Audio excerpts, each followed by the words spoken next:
gempa dan tsunami adalah peristiwa yang berulang. Saya berani mengatakan pasti. Nah, tapi bukan berapa banyak kita menanam, tetapi intinya adalah berapa banyak kita menanam dan mau merawatnya. Karena tidak ada kekuatan dan teknologi manusia sampai hari ini yang dapat memprediksi kapan akan terjadi gempa dan tsunami lagi.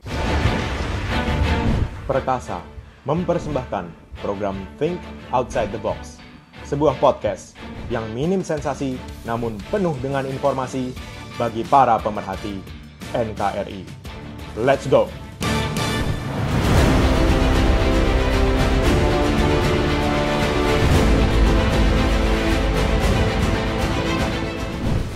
Penanggulangan bencana ini kami lihat kan sekarang kita mulai bulan ini Pak.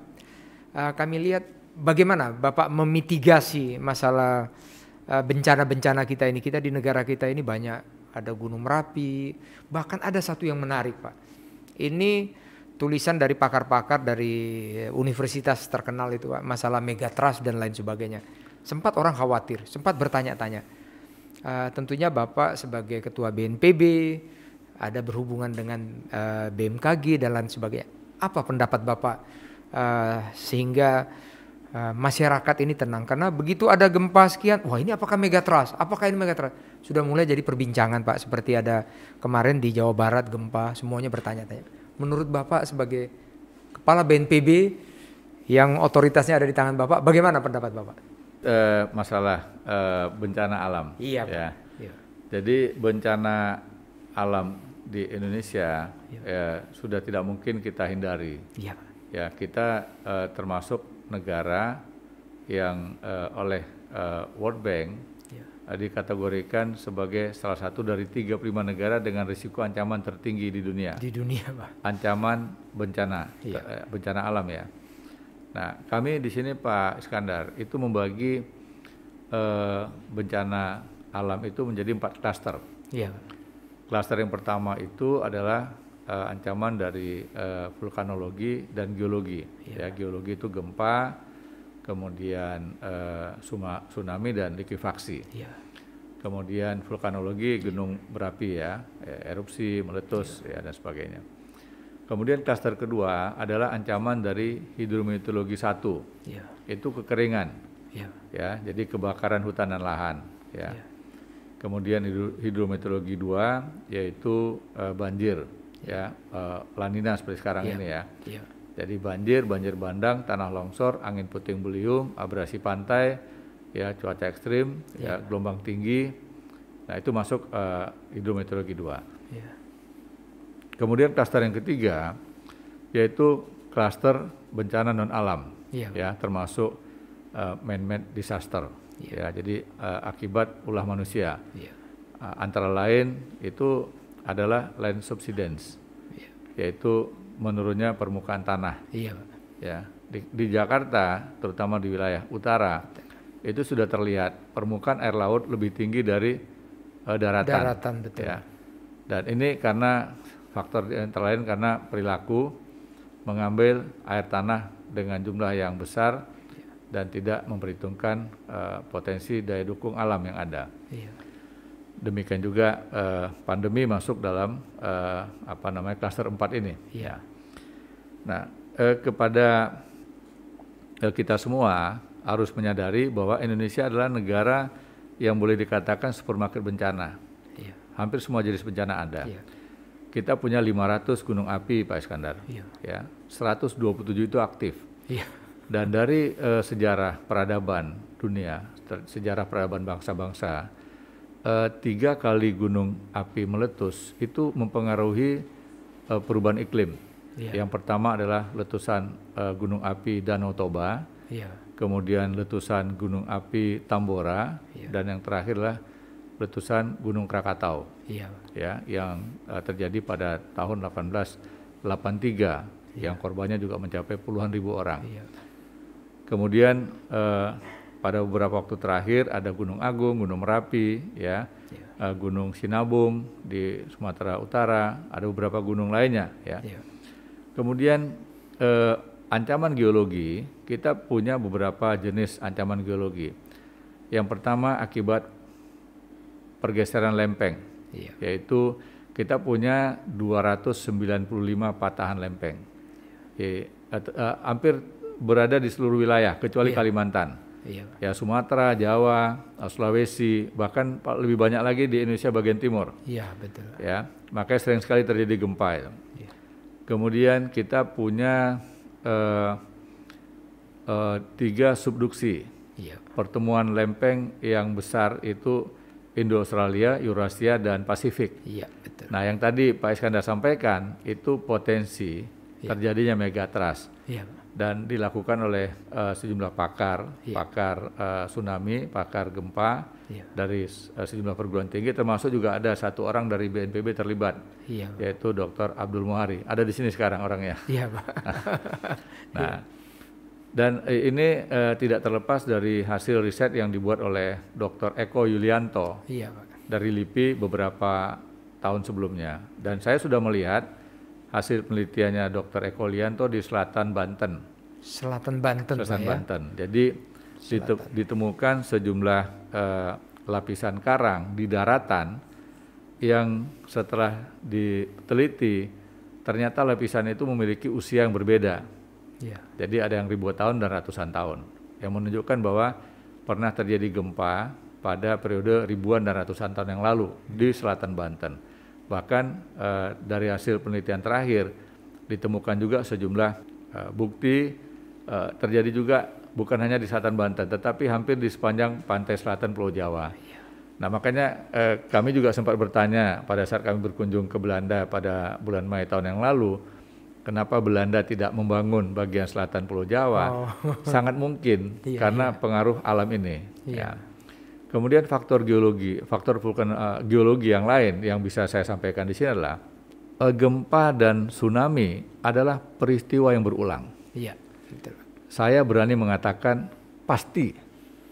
Saya ulangi lagi pasti, Pak. Walaupun berapa ratus tahun ya, Pak. Betul, saya ulangi pasti. Kenapa? Bukti-buktinya sudah ada. Seperti gempa yang terjadi di Aceh, tsunami di Aceh. Itu bukan yang pertama, ya. Yang kita ketahui yang terakhir adalah tanggal 26 Desember 2004. Nah, saya sempat berkunjung ke Gua Lenti di sebuah tempat di kawasan Aceh Besar, yaitu namanya Lung, Pantai Lung. Nah, ternyata ditemukan sedimen di sana oleh para peneliti dari dalam dan luar, termasuk khususnya dari UNSIA, Universitas Syah Kuala. Itu lapisan-lapisan itu sedimennya diperiksa di beberapa negara. Dari hasil laboratorium menunjukkan bahwa lapisan itu ada usianya. Ada yang usianya 7.500 tahun, 5.400 tahun, 3.300 tahun, 2.800 tahun. Jadi ada banyak lapisan yang menunjukkan bahwa telah terjadi gempa dan tsunami berulang kali. Nah, lantas pertanyaannya, kira-kira kapan lagi? Jadi walau alam bisawab, hanya Allah yang mengetahuinya. Karena tidak ada kekuatan dan teknologi manusia sampai hari ini yang dapat memprediksi kapan akan terjadi gempa dan tsunami lagi. Jadi belum ada, Pak Iskandar. Nah, termasuk juga di wilayah pantai barat Sumatera lainnya, di Mentawai, termasuk Nias, di Bengkulu, itu semuanya punya potensi. Punya potensi terjadinya gempa dan bahkan tsunami. Nah, kemudian ada lagi pertanyaannya, bagaimana dengan Jakarta? Jakarta dalam catatan kami pernah terjadi 3 kali gempa. Yang pertama itu yang kami data itu tanggal 5 Januari tahun 1699. Yang kedua adalah tanggal 22 Januari tahun 1780. Yang ketiga yaitu tanggal 10 bulan 10 tahun 1834. Dan setelah itu sampai hari ini tidak ada lagi gempa. Nah, artinya 100 tahunan ini kayaknya, Pak. Sudah 200 tahun. 200, 1700, 1800. Ya, jadi apakah akan terjadi? Ya, kalau melihat sejarahnya, ini kan gempa adalah peristiwa yang berulang. Nah, di sekitar Jakarta itu ada beberapa patahan. Ada patahan Lembang, yaitu di wilayah Jawa Barat, di Bandung Utara. Ada patahan Baribis yang berada di wilayah selatan, dekat Bogor. Ada patahan Cimandiri, yaitu di wilayah Sukabumi bagian selatan. Ada patahan Garsela Garut Selatan, Iya. ya, ada Patahan Kendeng. Jadi Banyak sekali Indonesia ini Pak. ya, jadi Jakarta saja ibu Iya. kota ibu kota negara, pusat pemerintahan itu berada di sekitar Patahan. Iya. Tapi kita semuanya ya sudah terbiasa menghadapi ini semua. Mudah-mudahan masyarakat semakin terlatih. Iya. Nah, kemudian di daerah lain Pak Iskandar, Iya. di daerah Sulawesi Tengah, Palu itu sudah mengalami berkali-kali juga. Tahun 1927 dan 1968. Bahkan Profesor Katili mengatakan jangan jadikan Palu ibu kota provinsi karena akan gempa dan tsunami lagi. Iya. Kata beliau pada tahun 70. Iya. Nah, ternyata benar. Tanggal 28 September 2018, gempa, tsunami dan likuifaksi. Likuifaksi, betul. Ya. Kemudian di wilayah Sulawesi bagian utara juga sama. Ini kami temukan lagi catatan dari Belanda. Iya. Jadi terjadi berkali-kali. Tetapi pada periode yang agak unik. Jadi tahun 1845 sampai 1859. Iya. Itu 5 kali gempa dan tsunami Iya. di wilayah pesisir utara Sulawesi Utara. Iya. Ya, kemudian di Maluku juga sama. Ya, telah terjadi beberapa kali gempa yang terjadi di Laut Banda dan juga di wilayah Kepulauan Ambon. Jadi kalau kita lihat Pak Iskandar, negara kita yang punya risiko tinggi ini karena memang dari aspek ekosistemnya seperti itu. Makanya kita punya banyak sekali mineral, Iya. punya emas, punya nikel, punya batu bara, punya rare earth, mineral tanah jarang, ya, Iya. punya tembaga, punya semuanya karena kita Negara kita berada di begini. ring of fire. Iya. Ya, jadi satu sisi kita punya risiko tinggi, tapi ternyata Tuhan juga memberikan nilai keindahan dan keuntungan dari Yang aspek mineral pada iya, kita. Nah, kemudian ancaman hidrometeorologi kering, ya, itu kita setiap sekian tahun sekali pasti mengalami kekeringan.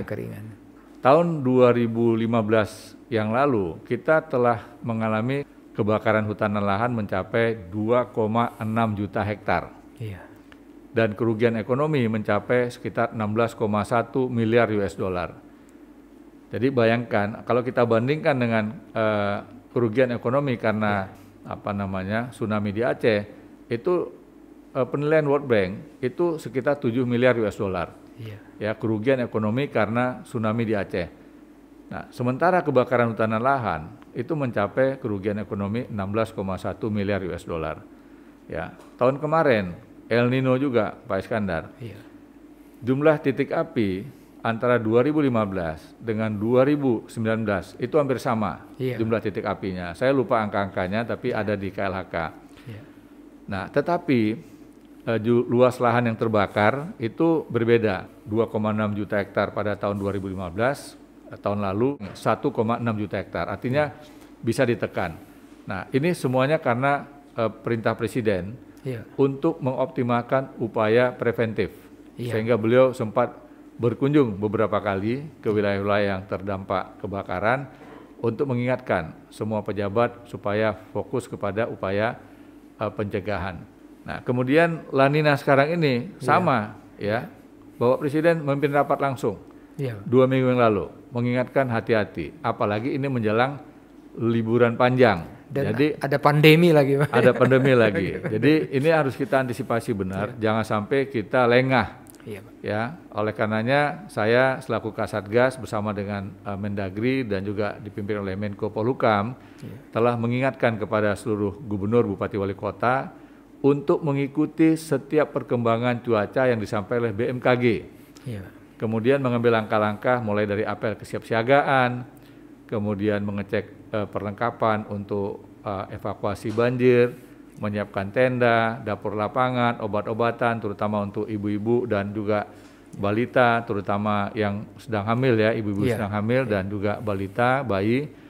Kemudian juga meminta setiap daerah untuk melakukan susur sungai. Ya, sungai itu oleh tim yang profesional, tidak boleh sembarang orang karena ada kejadian tahun lalu susur sungai yang dilakukan oleh sejumlah pelajar tiba-tiba jadi korban. Ya, karena mungkin kurang begitu disiapkan dengan baik. Nah, kemudian juga kita mengajak pada masyarakat yang mohon kiranya bisa meluangkan waktu untuk memanfaatkan kesempatan selama libur panjang ini. Ketika tidak liburan, maka gunakan waktu untuk melakukan penataan lingkungan. Bersihkan gorong-gorong, selokan, Tidak boleh ada sampah yang menyumbat saluran air, drainase, ya. Bahkan kalau perlu mencari bibit tanaman tertentu yang digemari, tanam di rumah. Ya, supaya nanti kelak mungkin 3, 4, 5 tahun bisa berbuah. Betul. Ya, buahnya bisa dinikmati, ya. Apalagi yang bisa kita lakukan agar lingkungan kita menjadi lebih baik. Pak Iskandar, saya mau menyampaikan kabar gembira. Iya, Pak. Hari Jumat kemarin, salah satu media nasional itu memuat berita tentang sudah munculnya lagi ikan-ikan endemik di Citarum, Citarum. Ya, di Jatiluhur. Nah, puluhan tahun ikan-ikan ini tidak ada, dianggap punah atau hilang gitu. Pak. Karena Citarum tercemar oleh logam-logam yang berasal dari mayoritas dari industri dan juga dari rumah tangga, ya. Nah, alhamdulillah program yang sudah dirintis sejak awal 2018 sudah kelihatan hasilnya. Ya, dan beberapa tempat yang ada di wilayah Citarum sudah bisa digunakan oleh anak-anak untuk berenang. Jadi ini kabar gembira dan mudah-mudahan setiap seterusnya begitu, Pak. Ya, seterusnya dan lebih banyak lagi sungai-sungai di wilayah nasional kita yang menjadi lebih bersih. Demikian, Pak. Itu kan kalau saya nggak salah kan, dan Satgasnya kan Pak Doni Munardo juga itu dulu. Citarum itu kalau kami tidak salah nih Pak ya, masalah Citarum. Ini menarik sekali Pak, ikan sudah muncul lagi semuanya. Saya coba kembali sedikit masalah tadi gempa dan tadi patahan dan lain sebagainya. Kami mau bertanya Pak, ini supaya masyarakat kita tenang semuanya. Oke lah, itu memang dia berkali-kali berulang-ulang. Apa sudah ada Pak, mungkin dibuat mapping Pak? Misalnya Banten itu kalau kita kembali topik kita COVID, dia mungkin zona merah. Sehingga orang-orang di sana juga, kalaupun ada korban, mungkin bisa kita minimalis atau yang tadi mitigasi. Misalnya di Jawa Barat, apakah ada Pak mapping? Sehingga mereka tuh tahu. Sehingga kalaupun mau dikembangkan ya silakan. Maksud kami dalam hal ini, kalau di sini dia ini memang katakanlah merah. Kalau nanti di sini dia mungkin hijau, kuning. Kalau merah itu jangan sekali-sekali diisi. Contoh diisi itu misalnya begini Pak, di Jawa Barat. Sudah tahu itu gunung, miring segala macam, tapi rumah semua di mana-mana Pak. Rumah semua. Begitu ada kejadian, mereka korban semuanya. Bagaimana Pak? Apakah ada mapping-mapping seperti ini untuk peringatan kepada masyarakat Pak? Ya baik, terima kasih Pak Iskandar. Mapping secara umum itu sudah ada, ya. Jadi BNPB telah membagikan buku-buku dari 75.000 desa kita. Itu 50.000 lebih. Itu adalah daerah dengan risiko ancaman yang tinggi. Betul Pak. Iya, Pak. Ya, jadi 60% ya, 60% lebih itu adalah desa-desa yang punya risiko tinggi, ya. Nah, ini sudah kita berikan data ya kepada seluruh provinsi. Baik ancaman dari geologi, ancaman vulkanologi, termasuk ancaman kekeringan, ya, banjir bandang, tanah longsor, ya. Kemudian mappingnya ini kita harapkan jangan semuanya terpusat di di pusat, ya. Jangan semuanya terpusat di pusat gitu. Artinya apa? Lebih banyak ini dikuasai oleh daerah. Ya. Betul Pak. Betul. Contoh misalnya daerah Banten, ya. Banten Selatan itu punya potensi terjadinya gempa dan diikuti oleh tsunami. Kemudian Selat Sunda, baik itu wilayah pesisir barat Banten sepanjang pantai sampai dengan juga di wilayah pantai timurnya Lampung dan juga selatan Lampung juga sama punya potensi, ya. Nah, yang di Banten sendiri kita punya banyak industri chemical, ya, di wilayah itu. Tetapi ketika saya berkunjung pada tanggal 11 Januari yang lalu, 12 Januari yang lalu tahun 2019, saya melihat kesiapan dari para pengelola industri chemical itu sudah sangat bagus, ya. Artinya mereka sudah punya sistem. Jadi saat terjadinya tsunami di Selat Sunda pada akhir 2018 yang lalu, ternyata sudah punya sistem peringatan dini, di mana salah satu perusahaan itu mengetahui adanya kenaikan permukaan air laut lebih tinggi dari biasanya, tetapi tidak wajar, hanya belum mencapai angka maksimal. Kalau menyentuh angka maksimal, otomatis alarmnya berbunyi. Ya, jadi kita mencoba membangun supaya setiap daerah itu punya standar sendiri, SOP sendiri. Termasuk juga di kawasan-kawasan wisata, seperti halnya di Lombok pada 2 tahun yang lalu terjadi gempa, dan bagaimana kita waktu itu kesulitan untuk melakukan evakuasi. Nah, yang akan datang hal seperti ini tidak boleh lagi terjadi.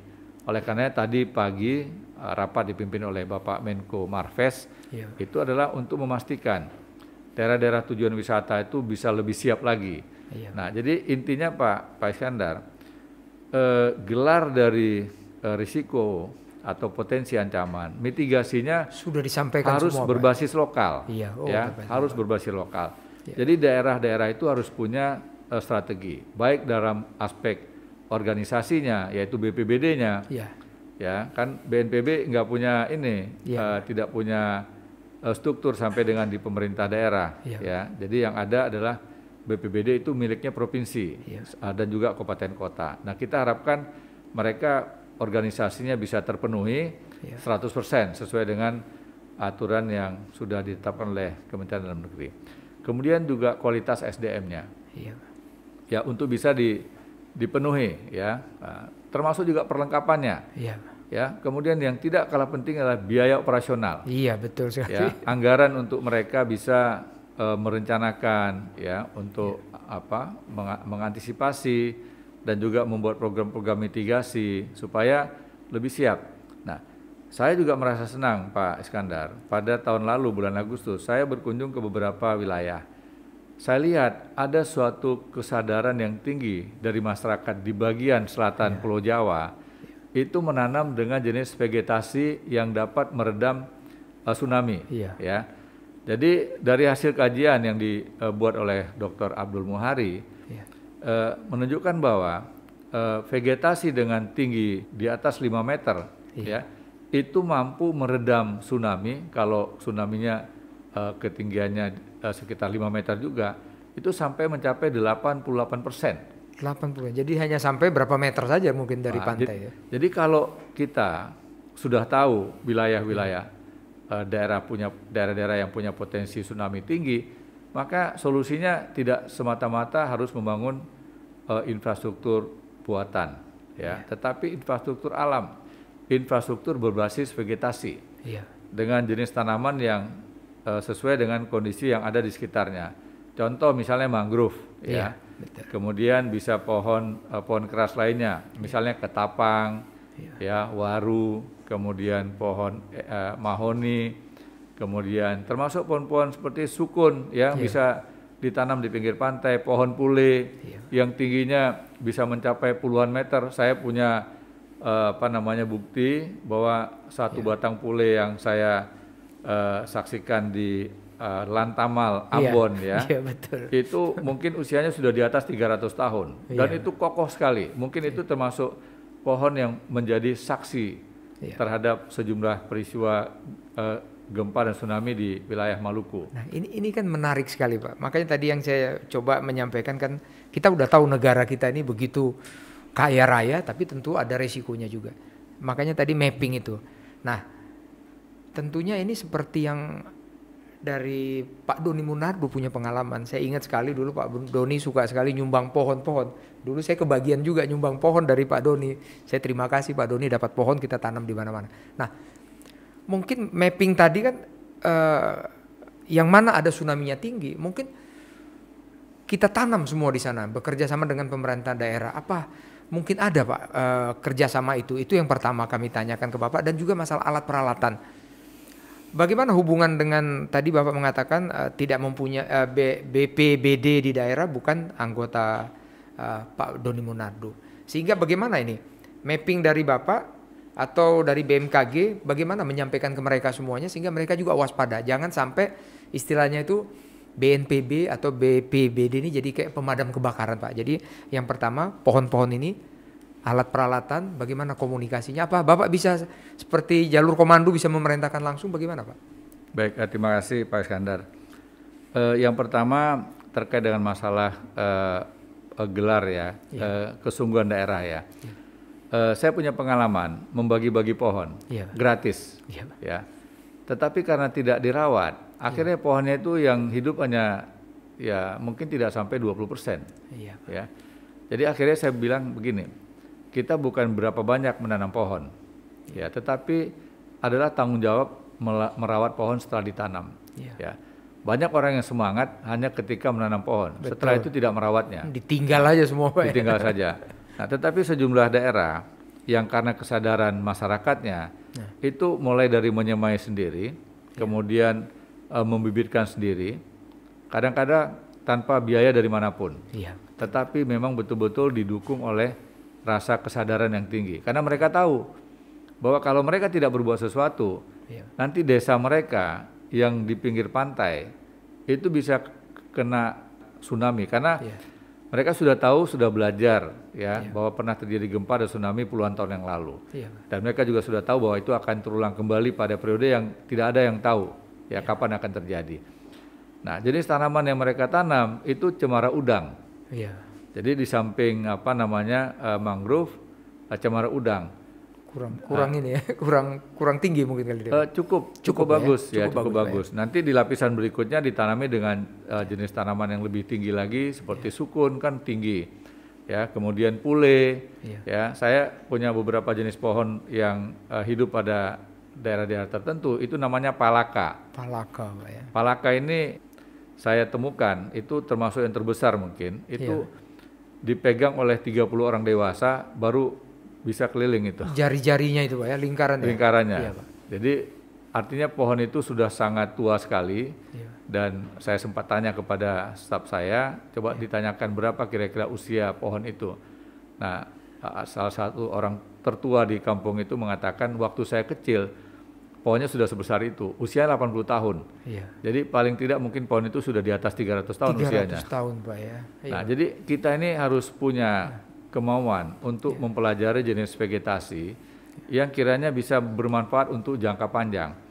Jadi pohon ini Pak Iskandar banyak sekali manfaatnya, menahan abrasi pantai, menahan angin dari arah pantai yang sangat kencang, ya, dan juga ketika kelak di kemudian hari ya terjadi gelombang tsunami, maka ini adalah barrier, menjadi benteng, menjadi kita nggak mungkin membiayai memasang beton sepanjang pantai di selatan di daerah-daerah yang punya risiko tadi ya. Nah, tapi kalau dengan vegetasi sudah terbukti kemampuan untuk meredam gelombang tsunami itu sangat bagus sekali. Nah, inilah yang harus kita tularkan kepada masyarakat untuk bisa punya kesadaran kolektif. Mereka yang bekerja hari ini ya itu nanti hasilnya baru kelihatan mungkin 10, 20, 30 tahun yang akan datang. Betul sekali Pak. Jadi kita tidak boleh egois Pak Iskandar. Pak. Artinya gini, kita yang hidup hari ini harus mau menyumbangkan sesuatu demi generasi yang akan datang. Ya, jadi generasi emas ini, Indonesia emas tahun 2045, akan sangat tergantung dari apa yang kita kerjakan pada hari ini. Pak. Nah, jadi bagaimana Pak? Tadi kan ini menarik sekali Pak. Tadi kami tahu Pak Doni Monardo, kami baca riwayat hidupnya juga senang akan lingkungan hidup. Apakah ide Pak Doni Monardo ini, saya kenal sama Pak Doni kan sudah lama Pak ya, kita udah tahu, bisa nggak program ide Cemerlang ini menjadi program nasional Pak? Semangat nasional sehingga pemerintah daerah semuanya, atau mungkin ada dari Bapak Presiden langsung, kita menanam ini untuk emas, usia emas kita nanti atau negara kita tahun 2045 tadi, kita sudah punya barrier semua. Mapping Bapak tadi mungkin tidak seluruh Indonesia, sesuai dengan mapping mungkin ada berapa provinsi, kita mulai tanam Pak, 5-10 tahun lagi kemudian tumbuh. Apakah Bapak mungkin, saya yakin, saya percaya Bapak Presiden kita ini kan senang sekali mengayomi rakyat kita, melindungi rakyat kita. Apa udah ada ide ke sana Pak? Ini baik sekali menurut saya Pak. Pak Iskandar, hampir semua presiden sepengetahuan saya punya perhatian yang sangat besar terhadap lingkungan ya. Jadi mulai Gus Dur, ya, kemudian Ibu Mega. Betul. Ibu Mega itu punya koleksi tanaman yang sangat banyak. Betul. Ya. Betul. Dan salah satu pejabat yang saya kutip pernyataannya tentang pohon pohon cemara udang itu dari Ibu Risma, betul. Wali Kota Surabaya, yang mengatakan kepada saya pantai-pantai di selatan harus ditanamin semua Pak ya. Pantai di wilayah Kota Surabaya itu bisa bertahan, tidak terjadi abrasi, tidak terjadi gelombang pasang karena ditanami oleh Bu Risma itu pohon cemara udang. Pak. Nah, beliau dapat informasi dari Ibu Megawati. Nah, itulah yang saya sampaikan kepada banyak kalangan di wilayah pantai, maka pilihannya selain bakau adalah cemara udang. Dan ternyata benar, cemara udang itu saya lihat banyak sekali ditanami oleh para nelayan di sekitar pantai selatan Pulau Jawa. Ya. Kemudian setelah Bu Mega, ada Pak SBY juga punya program yang sangat banyak tentang pohon. Nah, sama juga Pak Jokowi, setiap tahun beliau mengajak seluruh masyarakat untuk nanam pohon. Ya, nanti coba aja kita lihat bulan November, ya, ada gerakan nasional menanam pohon. Ya, pasti Presiden hadir untuk mengajak seluruh pihak. Nah, tapi bukan berapa banyak kita menanam, tetapi intinya adalah berapa banyak kita menanam dan mau merawatnya. Karena kalau kita tanam saja tanpa dirawat, mati semua, Pak. Mati, Pak. Jadi Pak, Pak Doni terima kasih, tadi kita sudah bincang-bincang tentang COVID-19, tentang penanggulangan bencana.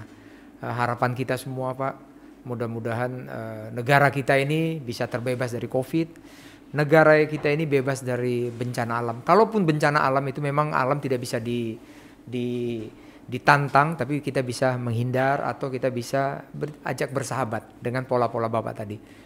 Mungkin sebelum kita akhiri bincang-bincang kita Pak, tadi Bapak sudah ada pesan untuk COVID-19, mungkin untuk penanggulangan bencana atau untuk alam semua ini, masyarakat kita supaya peduli, ada pesan-pesan Bapak.